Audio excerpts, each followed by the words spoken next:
No mundo tão globalizado como o que nós vivemos, nós vemos cada vez mais profissionais buscando oportunidades no exterior.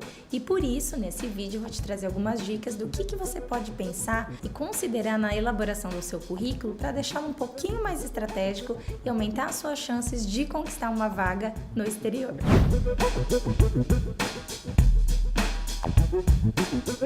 Eu sou a Valesca Petex, sou mentora de carreira e eu tô aqui para te ajudar a pensar em como você pode se posicionar melhor no mercado, aumentando as suas chances de conseguir uma vaga no exterior. Quando a gente fala de currículo, já é muito importante, independentemente de qual seja a vaga, inclusive vagas no Brasil, que você elabore um currículo mais estratégico, que tenha palavras-chave que vão te aproximar da tão desejada vaga. E quando nós falamos de currículos para vagas no exterior, existe também um elemento cultural. Pode ser que algumas palavras tenham um significado diferente dentro do imaginário das pessoas daquele país. Por exemplo, pode ser que para mim criatividade seja uma coisa e para outra cultura criatividade seja aplicar novas ideias de outra forma. Então é muito importante, quanto mais você conseguir conhecer da cultura, tanto do país ou da própria organização isso vai te ajudar a ter um pouco mais de facilidade para se comunicar de uma forma e ser entendida da forma que você gostaria,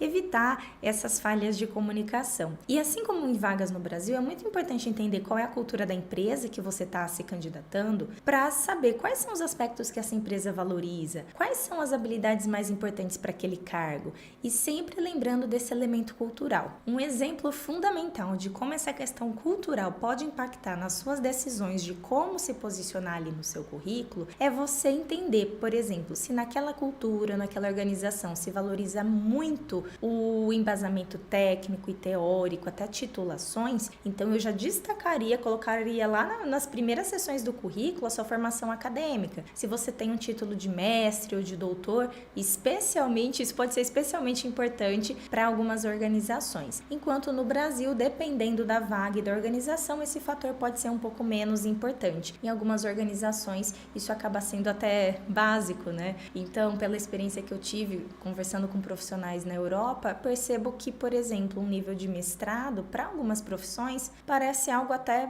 básico, porque você encontra muitos candidatos com esse nível de escolaridade. Então, quando você entende que é uma cultura que valoriza muito isso, acaba sendo um grande diferencial você destacar isso no seu currículo. Então, eu já colocaria a formação acadêmica para cima, se você perceber que o país que você busca valoriza isso também. Quando se trata de falar das suas experiências profissionais, ou seja, a sua habilidade prática, vale a pena pensar em colocar essas informações em bullets, em tópicos, porque geralmente é um texto um pouco mais longo e para não ficar parecendo aquele texto de jornal com muitas letrinhas, compactado, coloque em tópicos, facilita demais a leitura. Essa organização visual facilita até para a leitura ficar menos cansativa. E uma outra dica para falar dessas experiências profissionais é também trazer exemplos. Isso vai valer também para vagas no Brasil, mas especialmente para vagas no exterior, porque quando eu falo, por exemplo, que eu fiz parte de um projeto de compliance que envolvia uma equipe de 8 pessoas. Mas o que é o compliance no Brasil? O que eu fiz? Foi desde a elaboração, foi desde um benchmarking,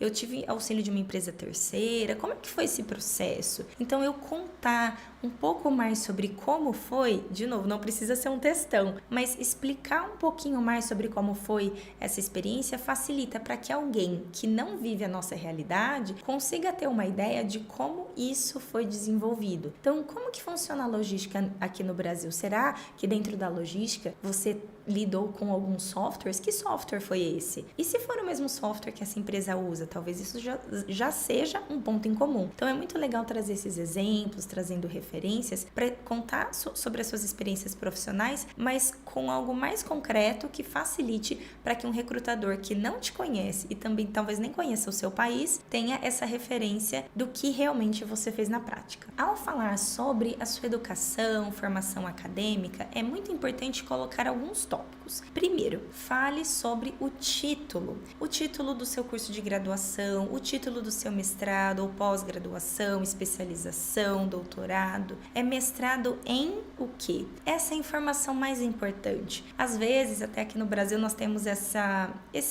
valorização de algumas instituições. Então, eu quero colocar bem grande que eu fiz uma graduação em determinada faculdade. Não é que a gente não vai pôr essa informação, mas lembre-se de que no Brasil, talvez essa informação seja mais valorizada e em outro país, talvez ele nem conheça essa instituição de ensino onde você cursou o seu curso de graduação ou de pós. E mesmo que conheça, é uma referência diferente. Então, mais do que falar, isso eu recomendo também para vagas no Brasil, mais do que falar onde você estudou, destaque o que você fez. É um mestrado em engenharia de produção. Isso para mim, como recrutador, é muito mais importante do que eu saber que esse mestrado aconteceu em determinado lugar. Então, a informação mais importante é essa. Então, se você quiser colocar um negrito, é aí que você vai colocar, não na instituição de ensino. Essa é a minha recomendação. Depois do título do seu curso, coloque a instituição de ensino para que eu tenha uma referência de onde você cursou. Coloque também qual foi a sua data de início e a sua data de término.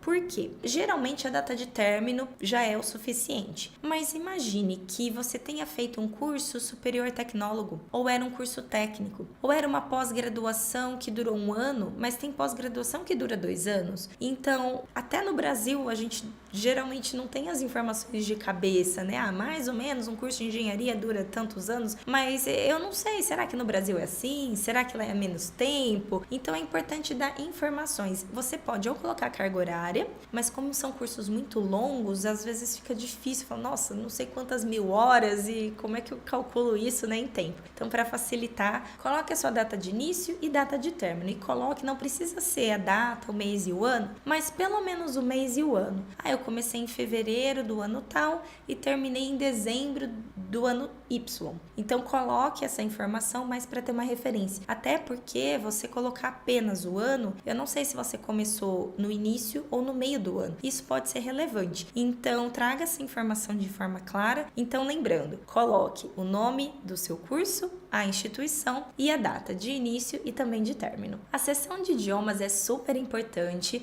na elaboração de um currículo voltado para o exterior. Então, se você tem, por exemplo, eu tenho um inglês que a minha fala é mais básica, mas a minha escrita já é mais avançada, eu lido bastante com e-mails. O que eu coloco? Que nível que eu tenho? Minha sugestão é que você faça um teste de nivelamento em uma escola, por exemplo, converse com um professor para você ter um direcionamento de onde você se localiza nessa descrição do seu nível, para você poder trazer essa informação de forma mais adequada. Mesmo assim, já para te ajudar a pensar sobre isso, a fala, ela vai mandar no seu nível. Porque, por exemplo, se você escreve lá que você tem um inglês intermediário, vou fazer uma média, né? Se a fala é básica. A escrita é avançada, vou falar que eu tenho intermediário. Se você escreve intermediário, eu como recrutador entendo que eu tenho a expectativa de que a sua escrita é intermediária, sua fala é intermediária, sua audição é intermediária e sua leitura também é intermediária. Então, eu entendo que todos estarão ali. Claro que na entrevista você até pode explicar, eu tenho esse é básico, esse é avançado e tal, mas é melhor você não criar uma expectativa que você não vai conseguir atender, porque dentro da entrevista pode parecer que você tá tentando se justificar e isso pode não ser positivo. Então é melhor você prometer menos, entregar mais e explicar que